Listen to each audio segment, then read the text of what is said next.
ॐ अज्ञानतिमिरान्धस्य ज्ञानाञ्जनशलाकया चक्षुरुन्मिलितं येन तस्मै श्रीगुरवे नमः. I was born in the darkest ignorance, and my spiritual master opened my eyes with the torch of knowledge. I offer my respectful obeisances unto him. Nama Om Vishnupadaya Krishnapreshthaya Bhutale Srimate Bhaktivedanta Swaminiti Namine Namaste Saraswate Deve Gauravani Pracharine Nirvishesha Shunyavadi Paschatya Deshitarine Jai Shri Krishna Chaitanya Prabhu Nityananda Shri Advaita Gadadhar Shivasadi Gaura Bhaktavrinda Hare Krishna, Krishna Krishna, Hare Hare, Hare Ram, Ram Ram, Hare Hare. So, continuing on chapter 6, which is titled An Unknown Friend. So, in this chapter, so far we read that how India was subjected to a partition and how the riots were happening. So Srila Prabhupada concluded that even though Indians got freedom, but now they are slaves of their own leaders. So that's what he realized, that what his Guru Maharaj was saying in the beginning, right? So that's what his realization is. Throughout the years of India's political struggles, Abhay had never lost his desire to propagate Krishna consciousness. He had seen how promises of unity and independence had brought mostly higher prices and civic mismanagement. Right? So, this is what his realization was. He had seen neighborhoods where Indians had lived peacefully for generations erupt in hatred and rioting in the wake of British and Indian diplomatic manipulations. It was as Srila Bhaktisiddhanta Saraswati had described it. Persons who are strongly entrapped by the consciousness of enjoying material life and who have therefore accepted as their leader or guru a similar blind man attached to external sense objects cannot understand that the goal of life is to return home back to Godhead and engage in service of Lord Vishnu. As blind men guided by another blind man miss the right path and fall into a ditch, materially attached men led by another materially attached man are bound by the ropes of fruitive labor, which are made of very strong cords, and they continue again and again in materialistic life, suffering the threefold miseries. So, we had discussed this example also last time, that if somebody is bound by their hands, another person who is bound by his hands cannot help that person, to release him. Similarly, a blind man cannot guide a blind man because both are blind and both will fall into the ditch. So, Bhakti Siddhanta Maharaj also said the same analogy, that if a materialistic person is led by another materialistic person, there will be just some fruitive labor, but there will not be any going beyond the material modes or transcendence. So it's a waste of time, and rather it will invite more sufferings and miseries. The Vaishnava prays to his spiritual master who has opened my eyes with the torchlight of transcendental knowledge, and he feels obliged to help humanity by bearing the same torch. So Vaishnavas always want to spread this message in a humble mood, and they don't think that okay, they are spreading the mercy. They are just becoming a conduit or a pipe to for that mercy to flow.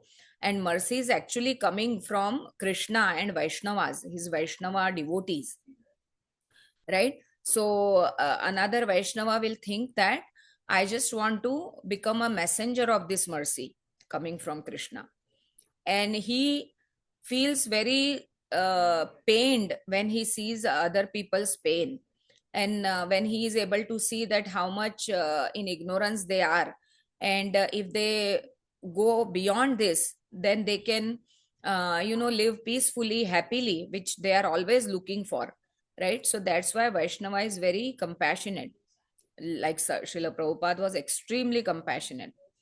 So, as a representative of eternal Vaishnava Parampara, Abhay wanted to shed the light of transcendental knowledge onto the field of current crisis.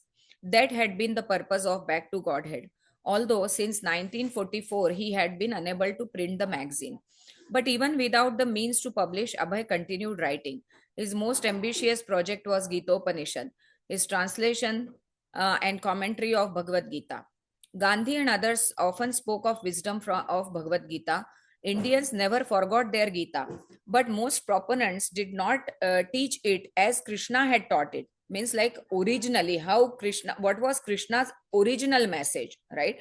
So Krishna's original message was of bhakti yoga, devotional service, because toward the end also he says that sarva dharman parityajya mam ekam sharanam vraja. That means like engage in devotional service unto me only, leave aside all the duties and all that you feel that I should do this or do that, leave aside all that. So actual message is of devotional service unto Krishna. Although Krishna has talked about karma yoga, jnana yoga, and different ashtanga yoga also, so different kinds of themes in Bhagavad Gita, but that doesn't mean that Krishna wants people to follow that. Krishna wants devotional service unto him, right? Because that's the only purpose of human life. Because, anyways, we are all serving all the time, but we are not serving in Krishna consciousness. We are just serving our own purposes. But if we turn that consciousness to Krishna consciousness, then definitely Krishna's mercy is right there. Although his mercy is anyways there, even though we are not doing the devotional service unto him, because he's very merciful and kind. But Prabhupada wants to spread this message as Krishna had taught it. So Krishna's ultimate message is Bhakti Yoga. So they would not recognize Lord Krishna, the speaker of their Gita. So many people wrote Bhagavad Gita, commentaries on Bhagavad Gita, but they only, projected their own ideas. The speaker of their Gita as the supreme personality of Godhead, but would extract his words and slogans to bluster their own philosophies. So they took a lot of material from Bhagavad Gita. Nowadays, we see that anger management, emotions management, and leadership and management. All these things are being extracted from Krishna's Bhagavad Gita, but nobody is mentioning Krishna.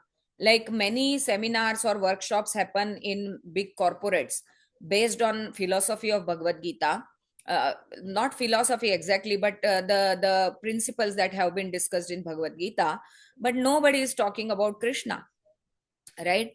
So they have taken the words of Bhagavad Gita, the words of Krishna, but just to bluster their own philosophies.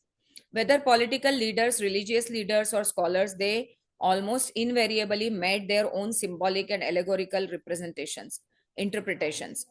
Abhay wanted, so interpretation is something, and actually understanding the message is something, and Srila Prabhupada actually understood it, because Krishna himself has emphasized Bhakti Yoga so much until toward the end. Because this verse, Manmana Bhava Madbhakto, comes twice in Bhagavad Gita. So that is what Krishna desires, right? Everybody, he also mentions Yoginam api sarvesham, like which yogi is best among all the yogis? One who is Madgatena Antaratmana, Shraddhavan Bhajate Yomam Same Yuktatamo Matah. In 6th chapter also, where Krishna has completely discussed Ashtanga Yoga, there also towards the end he is mentioning this, that among all the yogis, one who abides within me, who keeps me in his heart always, who thinks about me, he is the best, he is the Shraddhavan, right? So Krishna's message is very apparent. Nobody needs to argue about that oh no, Krishna wanted to discuss karma yoga also and jnana yoga. Yes, he has discussed, because people won't easily understand the message of bhakti yoga, because it requires surrender, right? So but Prabhupada had understood that message, and that's why he wanted to propagate that message as it is. That's why Prabhupada's Bhagavad Gita's name is Bhagavad Gita as it is. So we really need to study Srila Prabhupada's Bhagavad Gita, because that is coming from pure intentions. Prabhupada does not want to project any of his own philosophies. Prabhupada wants to propagate Krishna's message as it is, unadulterated. So, reading forward, whether political leaders, religious leaders, or scholars, they almost invariably made their own symbolic and allegorical interpretations. Abhay wanted to present Bhagavad Gita as is. It was to be 1200 pages, three illustrated, beautifully bound volumes. For Abhay, the books were already a reality from which he was separated only by time. Over the past 2 years, he had accumulated hundreds of manuscript pages. He wrote in notebooks and on loose papers and then typed the numbered manuscript pages. He could never give the book his full time, but gradually it began to take shape. He also preached Lord Chaitanya's message through letters, writing to many leaders in the government, to respectable acquaintances, and to people whose articles he had read or whose activities had caught his eye in the newspaper. Presenting himself as a humble servant, he wrote to them of his ideas on how India's original Krishna conscious culture could be applied as the successful solution to all manners of dilemmas. Sometimes his letters drew replies, and Abhay would respond, fanning the spark of interest wherever he found them. A well known reformer, Mahendra Pratap Raja, was forming what he called the World Federation. Abhay had read a news sheet which Mr. Pratap had published from Vrindavan, in which he addressed all nations and people of the world and called for unity of mankind. Abhay wrote to him suggesting that Lord Krishna's teaching in Bhagavad Gita provided a theistic science capable of uniting all religions. Mr. Pratap replied in May 1947, I admire your deep study of Srimad Bhagavad Gita. I myself am a great admirer of the great classic. I assure you that I am working strictly according to the book. Mr. Pratap mentioned his book Religion of Love and suggested that Abhay read it if he wanted to know the World Federation's view of religion. In the meanwhile, Mr. Pratap wrote, I do not agree to your suggestion of making the name of Krishna or Govinda as the basis of the unity of religions. This would amount to conversion and won't lead to unity of religions. I highly appreciate your efforts in direction of back to Godhead.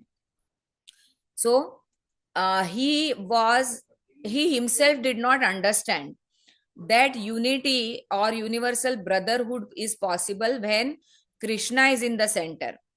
So that's why he was saying that if I keep the name based on Krishna or Govinda, then this will not be unity of religion.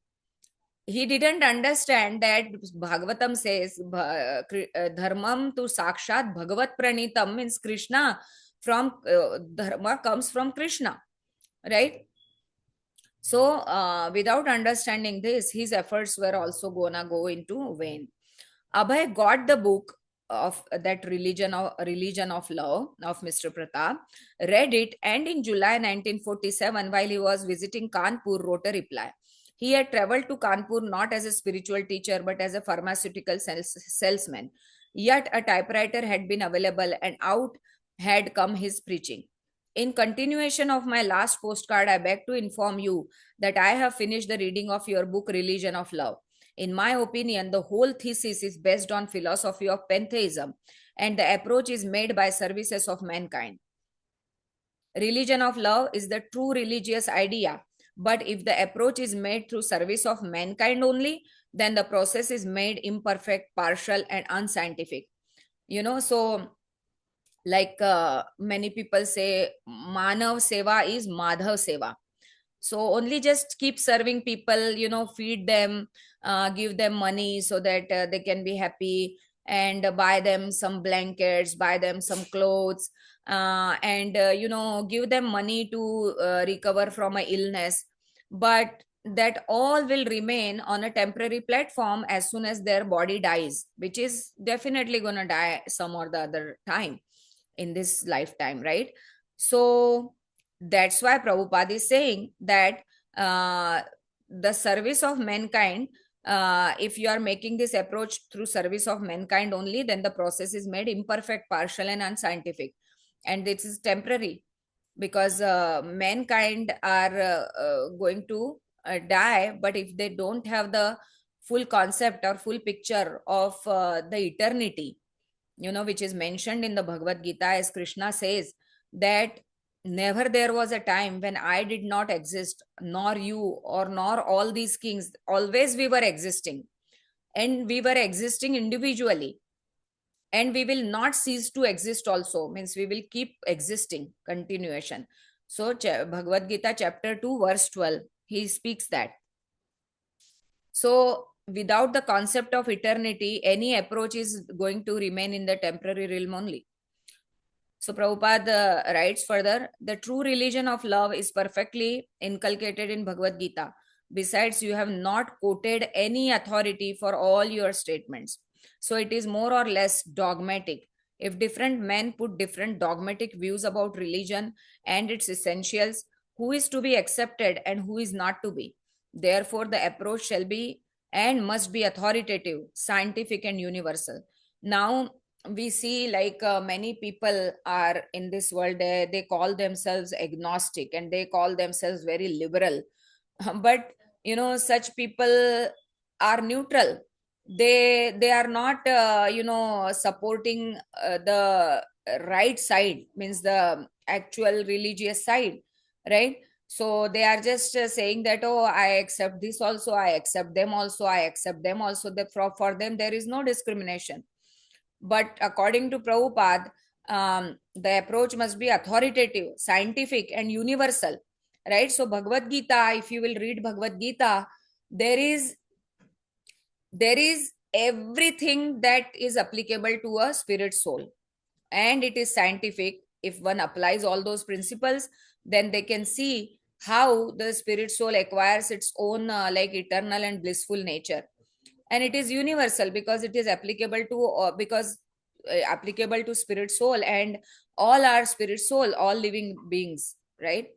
So that's why Prabhupada's argument was you cannot make it like a dogmatic approach. Abhay then gave a summary of Bhagavad Gita in 10 points, concluding the highest service that can be rendered to mankind is, therefore, to preach the philosophy and religion of Bhagavad Gita for all time, all places, and all people. But extended philosophical dialogue was not usually the result of his letters. In 1947, when Abhay wrote to high government officers of newly formed government of India suggesting a remedy for riots, they turned him away. When he asked to talk with Governor of West Bengal, the Governor's secretary replied, His Excellency regrets that he is unable to grant you an interview at present owing to heavy pressure of work. When he wrote to assistant secretary to the Minister of Education, and assistant to the assistant secretary replied, the government of India regret that they are unable to accede your request.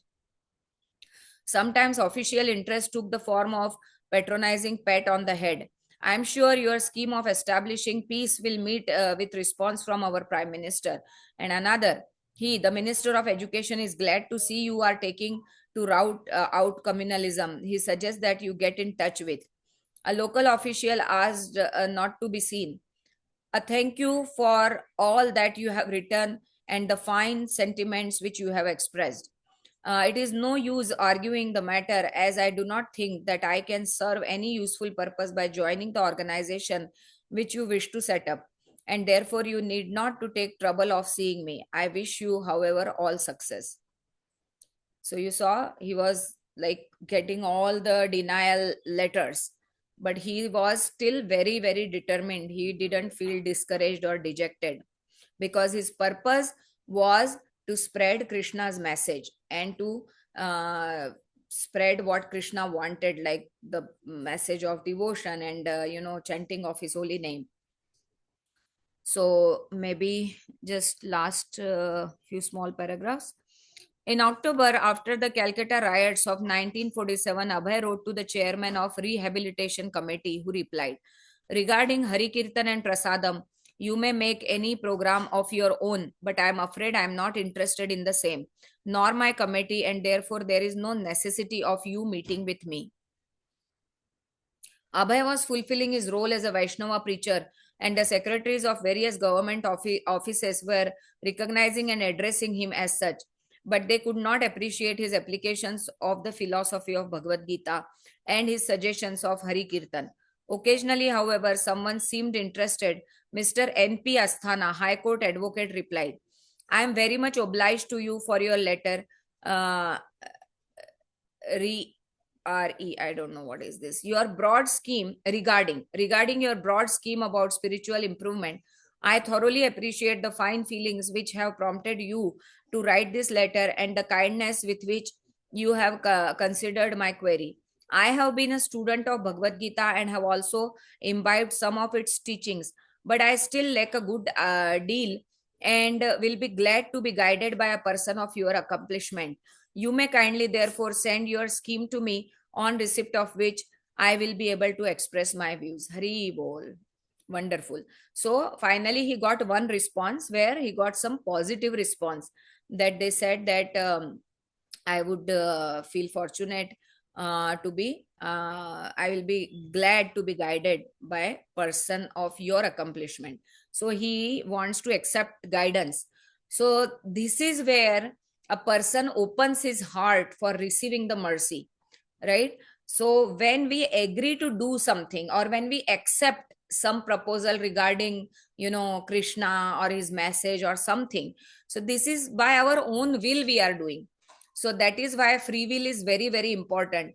And by our own free will, if we say yes to Krishna, then definitely Krishna is going to enter our hearts. Although he is already sitting in our hearts, but we cannot feel his presence because we are staying away from him by our own choice, right? So now here is one person, he is a very intelligent person, because he welcomed the idea of Srila Prabhupada and also said that please send your scheme to me so that I can present my views. And he was very polite, also very nice. So such candidates are candidates to receive transcendental knowledge. Okay, this is the qualification, that you be polite, respectable, humble, and open to receive the message or instructions. So we will stop here, and I will see you next Wednesday. Hare Krishna. Hare Krishna, Madidi. Hare Krishna.